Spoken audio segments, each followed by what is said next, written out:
Ce que j'ai le plus apprécié à travers mon bac, ça a été les ateliers qui sont des cours pratiques où on a pu explorer différents matériaux puis créer des objets par nous-mêmes. J'ai beaucoup apprécié les installations à l'Université de Montréal. C'est des belles installations. Les ateliers de bois, de plastique, de métal sont très accessibles. Les techniciens sont tout le temps là pour nous aider. Ils sont vraiment dédiés à leur travail et on sent qu'ils veulent qu'on réussisse en nous donnant des astuces de comme résoudre nos problèmes lorsqu'on fait un projet.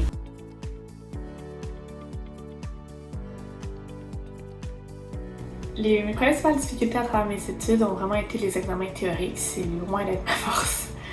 Je suis vraiment plus quelqu'un de pratique dans la vie. Puis je me suis rendu compte à travers mon bac qu'on était plusieurs comme ça.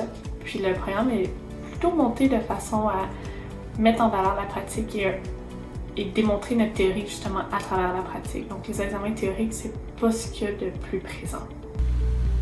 Surtout au début, les principales difficultés, c'était les logiciels. J'ai dû prendre beaucoup de temps pour apprendre les logiciels. Quand je suis arrivée en design, je connaissais même pas Photoshop. Je venais d'un pré-universitaire en sciences pures et tout ce que je connaissais c'était Excel puis comment faire des rapports de laboratoire. Alors ça m'a pris beaucoup de temps d'apprendre tous les logiciels comme il faut pour avoir des présentations qui aient du sens. Je pense que les deux premières années, j'étais pas vraiment très bonne. Puis à force de continuer à me pratiquer, à rester tard à l'école pour continuer à essayer de faire des rendus Photoshop, 3D, ça m'a aidé à m'améliorer pour mes dernières années d'études.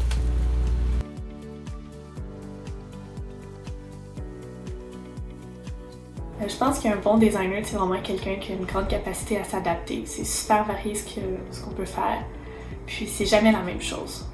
Donc, la capacité à s'adapter, vraiment. Les principales qualités d'un designer, je dirais, c'est la curiosité, puis le désir d'aider la communauté. On veut vouloir le bien-être social parce que tout ce qu'on fait, en fait, ça doit répondre à des problèmes de la société. Et puis, on doit tout le temps tenir en compte tous nos usagers. Donc, on doit souvent se mettre à la place des autres pour comprendre leur réalité, puis pouvoir faire des designs qui répondent vraiment aux problèmes qui sont en question.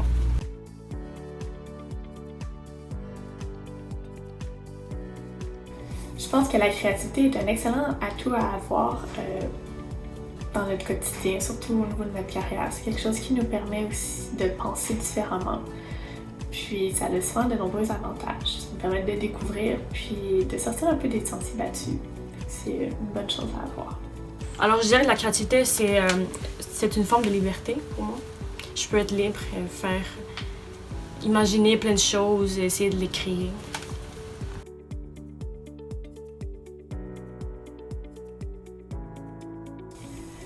Dans le cadre de notre projet de fin d'études, Gabriella et moi, on s'est intéressés au retard de développement qui peut être engendré par une hospitalisation de longue durée. Donc, on s'est penché sur l'étape après la marche, donc à partir de 2 ans jusqu'à peu près 4 ans.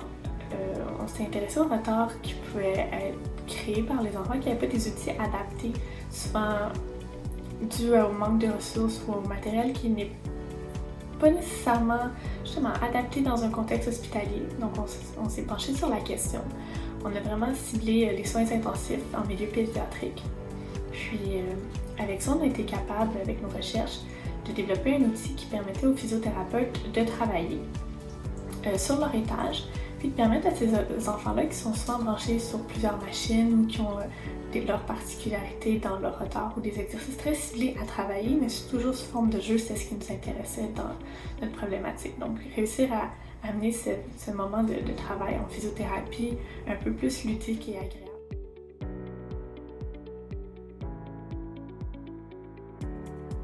Donc, notre projet de fin d'études était composé de 2 phases principales. C'était la recherche puis le développement, mais si on divise un petit peu plus petit, ça serait la recherche, l'idéation, conception de maquette, puis produit final. Donc le développement, ça commence à partir de l'idéation, conception de maquette et produit final. Puis c'est la partie où on va laisser notre créativité le plus aller pour trouver des solutions, pour trouver des façons intéressantes de résoudre le problème. Puis la recherche, ce qui est au début, c'est avec ça qu'on va établir c'est quoi les limites de notre contexte, c'est qui nos usagers, puis c'est quoi en fait le problème.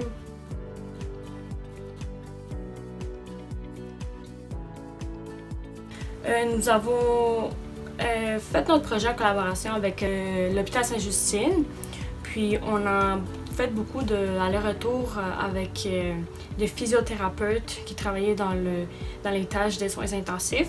Donc il y en avait 2 qui se sont intéressés à notre projet, qui nous ont aidés tout le long. Et on est allé plusieurs fois les visiter pour demander des questions, demander d'approuver certaines choses, certains choix design qu'on avait fait. Aussi avoir leur expertise qui rentre dans notre recherche. Ça, c'était très important lorsqu'on faisait la recherche de la problématique.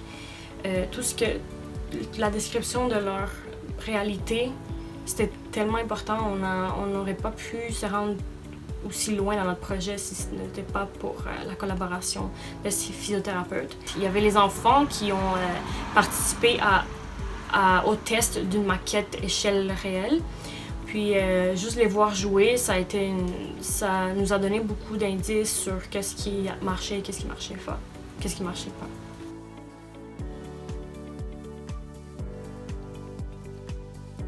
Le conseil que j'aurais à donner pour les jeunes, c'est de faire ce qu'ils aiment, que ce soit dans le domaine des arts, domaine des sciences, du sport. Il faut toujours se pratiquer. Il faut aller faire, si c'est dans le domaine des sciences, dans le domaine créatif, aller faire des cours, prendre des cours de dessin, participer à des ateliers. Tout ça, ça va t'aider à avoir des outils pour que ta créativité puisse aller plus loin. Et plus tu laisses ta créativité aller loin, plus tu vas accomplir des belles choses dans la vie. Donc ça serait le conseil que j'ai à donner. Merci!